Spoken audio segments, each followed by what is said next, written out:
कहानी का शीर्षक है 3 सवाल। एक बार एक राजा के मन में यह विचार आया कि यदि वे अपने जीवन में 3 बातों का उत्तर जान लेते हैं तो वे कभी भी असफल नहीं होंगे। वे 3 सवाल थे। सबसे महत्वपूर्ण समय कौन सा है, मेरे लिए सबसे महत्वपूर्ण व्यक्ति कौन है, और सबसे महत्वपूर्ण काम मेरे लिए कौन सा है। राजा ने अपने मन की जिज्ञासा को शांत करने के लिए अपने पूरे राज्य में दूत के जरिए यह संदेश भेजा कि राजा ने इन 3 प्रश्नों का उत्तर देने वालों को एक बड़ी राशि देने का ऐलान किया है। राजा के पास बहुत से बुद्धिमान लोग आए और उन सभी ने राजा के प्रश्नों का अलग अलग उत्तर दिया। पहले प्रश्न के उत्तर में कुछ लोगों ने कहा कि राजा को एक समय सारणी तैयार करनी चाहिए और फिर उसका सख्ती से पालन करना चाहिए, और केवल इस तरह से राजा अपने सारे काम उचित समय पर कर सकते हैं। लेकिन कुछ लोगों का कहना था कि कुछ कार्यों को करने का सही समय पहले से तय करना असंभव है। कुछ ने कहा राज्य में जो कुछ चल रहा है उस पर राजा को पूरा ध्यान देना चाहिए, अनावश्यक सुखों से बचना चाहिए और हमेशा वही करना चाहिए जो उस समय के लिए आवश्यक लगे। कुछ लोगों का कहना था कि राजा को बुद्धिमान पुरुषों की एक परिषद की आवश्यकता है जो उन्हें उचित समय पर कार्य करने में मदद करे। ऐसा इसलिए जरूरी है क्योंकि एक व्यक्ति के लिए हर कार्य के लिए एक सही समय तय करना असंभव होता है। लेकिन कुछ बुद्धिमान व्यक्तियों का कहना था कि कुछ काम बहुत ही महत्वपूर्ण होते हैं, ये काम परिषद के निर्णय की प्रतीक्षा नहीं कर सकते।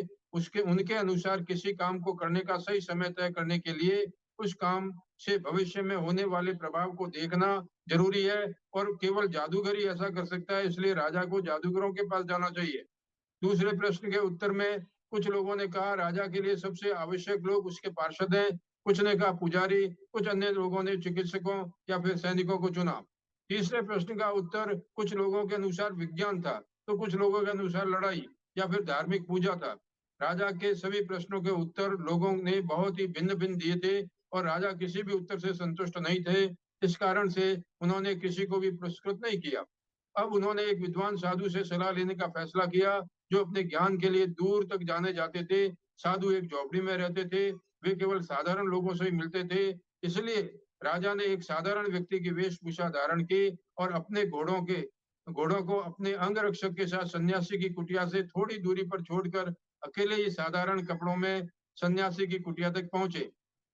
जैसे ही राजा सन्यासी की कुटिया के पास पहुंचे, उन्होंने देखा कि सन्यासी अपनी कुटिया के सामने जमीन खोद रहे हैं। उन्होंने राजा का अभिवादन किया और खुदाई जारी रखी। साधु बूढ़े और कमजोर थे, और जैसे ही उन्होंने थोड़ी देर काम किया उनकी सांसें जोर जोर से चलने लगी। राजा ने जब साधु को हांफते हुए देखा तो वह साधु के पास गए और कहा, हे साधु, मैं आपके इन पास 3 प्रश्नों के उत्तर लेने के लिए आया हूँ। सबसे महत्वपूर्ण समय कौन सा है, सबसे महत्वपूर्ण व्यक्ति कौन है, और सबसे महत्वपूर्ण काम कौन सा है। साधु ने राजा की बात सुनी परंतु बिना कुछ बोले खुदाई का काम करते रहे। आप थक गए होंगे, मुझे कुल्हाड़ी दे दें और आप आराम से थोड़ी देर बैठ जाएं और मुझे आपके स्थान पर काम करने दें, राजा ने कहा। धन्यवाद, साधु ने राजा को अपनी कुल्हाड़ी देते हुए कहा और फिर वे आराम से बैठ गए। राजा ने 2 खड्डे खोदने के बाद अपने प्रश्नों को फिर से पूछा। सन्यासी ने कोई उत्तर नहीं दिया और खड़े होकर कुल्हाड़ी के लिए हाथ बढ़ाकर कहा, अब तुम विश्राम करो, मुझे काम करने दो। लेकिन राजा ने उन्हें कुल्हाड़ी नहीं दी और फिर से खोदना प्रारंभ किया। राजा पूरे दिन भर खोदने का काम करते रहे। धीरे धीरे सूरज पेड़ों के पीछे छिपने लगा और कुछ समय बाद राजा ने भी कुल्हाड़ी को जमीन पर रख दिया और साधु से फिर कहा, हे ज्ञानी, मैं अपने प्रश्नों के उत्तर लेने आपके पास आया था। अगर आप मुझे कोई जवाब नहीं दे सकते हैं तो मुझे बताइए, मैं घर लौट जाऊंगा।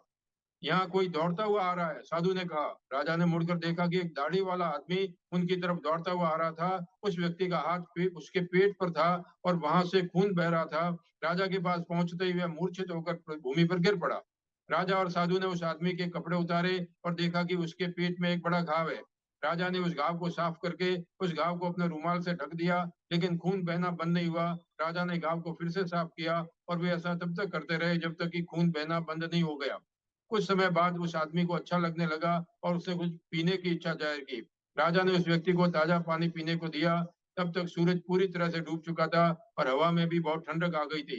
राजा ने साधु की सहायता से घायल व्यक्ति को कुटिया में ले जाकर बिस्तर पर लेटा दिया।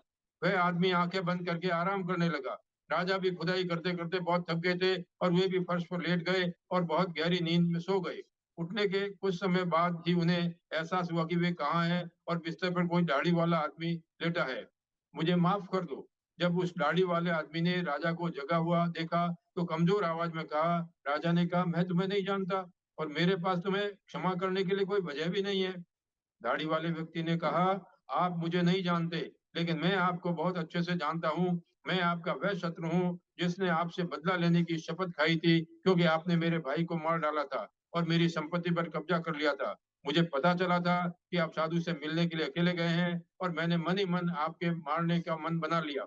लेकिन जब पूरा दिन बीत गया और आप वापस नहीं आए, तब जहां मैं छुपा था वहां से बाहर निकला और आपके अंगरक्षक ने मुझे पहचान लिया और मुझ पर हमला करके घायल कर दिया। लेकिन मैं किसी तरह उस अंगरक्षक से बचकर भागकर इधर आ गया। लेकिन मुझे मर जाना चाहिए था, क्योंकि मैं आपको मारना चाहता था और आपने ही मेरी जान बचाई।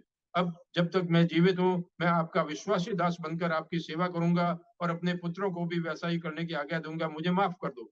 राजा अपने शत्रु के मन से अपने प्रति दुश्मनी की भावनाओं को खत्म करके और उसे एक सच्चे मित्र के रूप में पाकर बहुत खुश हुआ। खुश थे। राजा ने न केवल उसे माफ किया, बल्कि कहा कि वे अपने सेवकों और अपने वैद्य को उसकी देखभाल के लिए भेजेंगे। उन्होंने उस आदमी को संपत्ति वापस देने का भी वादा किया। घायल व्यक्ति को कुटिया में छोड़कर राजा कुटिया से बाहर चले आए और साधु के लिए चारों ओर देखने लगे, क्योंकि जाने से पहले एक बार फिर अपने सवालों के जवाब साधु से पूछना चाहते थे। साधु अपने घुटनों के बल बैठकर उन खड्डों में बीज बो रहे थे जो एक दिन पहले खोदे गए थे। राजा साधु के पास गए और कहा, आखिरी बार मैं आपसे अपने सवालों का जवाब देने के लिए विनती करता हूँ गुरुदेव। आपको अपने सवालों का उत्तर पहले ही दिया जा चुका है, साधु ने कहा। फिर उन्होंने धीरे से राजा की ओर देखा। मुझे कैसे उत्तर दिया गया है, मैं समझा नहीं, राजा ने पूछा। क्या आपको कुछ भी समझ में नहीं आ रहा है?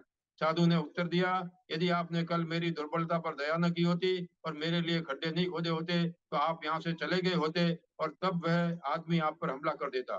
तो सबसे महत्वपूर्ण समय वह था जब आप खड्डा खोद रहे थे और मैं सबसे महत्वपूर्ण व्यक्ति था और मेरा भला करना आपका सबसे महत्वपूर्ण काम था।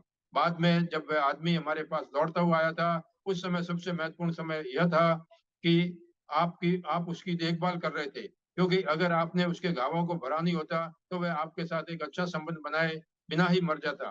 तो उस समय वह व्यक्ति सबसे महत्वपूर्ण था और आपने उसके लिए जो किया, आपका सबसे महत्वपूर्ण काम था। याद रखें, केवल एक ही समय महत्वपूर्ण है और वह समय है वर्तमान समय। जब हमारे पास कुछ कार्य करने की क्षमता होती है, सबसे महत्वपूर्ण व्यक्ति वह है जिसके साथ किसी क्षण में आप हैं, क्योंकि कोई नहीं जानता कि भविष्य में क्या होगा और हम कभी किसी और से मिल पाएंगे या नहीं। सबसे महत्वपूर्ण काम उस क्षण उस व्यक्ति के साथ कुछ अच्छा करना है, क्योंकि हमें दुनिया में इसी उद्देश्य के लिए भेजा गया है। आर्टफुलनेस पद्धति में ध्यान के माध्यम से चेतना का विस्तार और अस्तित्व का दिव्यकरण होता है। जैसे जैसे हमारी चेतना का विस्तार होता है, जीवन के सभी पहलुओं में हृदय से मार्गदर्शन मिलना प्रारंभ हो जाता है। जय गुरुदेव।